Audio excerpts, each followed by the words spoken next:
Hi, my name is Sahira, and we're here today at the Nia Move studio in Houston, Texas, to teach you how to belly dance. In order to get started belly dancing, you don't need a lot of supplies. Basically a space that's free of clutter that you can dance in. A mirror is helpful for being able to see your movements. You might want to tie on a hip scarf or a sash of some sort on your hips on a straight line so that you can see your movements and make sure your hips are moving correctly. And an instructor would be very useful as well. So let's just talk about some of the very basics on how you can get started belly dancing. The basic posture that you'll use when dancing is as follows. You're going to always keep your feet underneath you, usually about hip width apart or maybe a little bit less. Try to keep your weight evenly distributed on your feet and be sure that your knees and your toes are pointing in the same direction. We're going to keep our knees a little soft, so don't ever lock your knees. Bend them just a little bit. Keep them soft and keep them back behind your toes.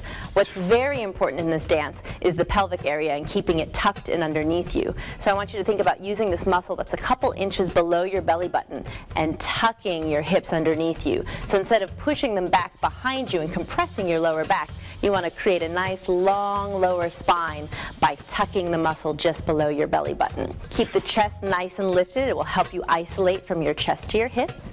The shoulders are rolled back and down, nice and proud. You want to think of a long neck. Keep the shoulders away from the ears. And the basic arm posture that you'll see me use throughout most of my videos is right here. You're going to have your elbows just slightly below the shoulder level.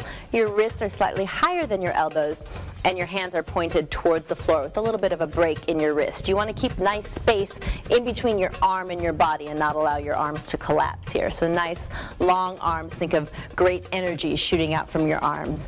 Belly dance involves a lot of isolation. We're going to learn isolation of the hips, which are going to involve your oblique muscles as well as your knees.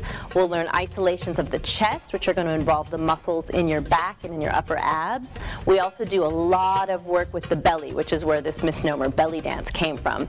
We're going to learn to isolate the abdominal region into 3 or more different sections so that you can control it and create really interesting movement with your belly.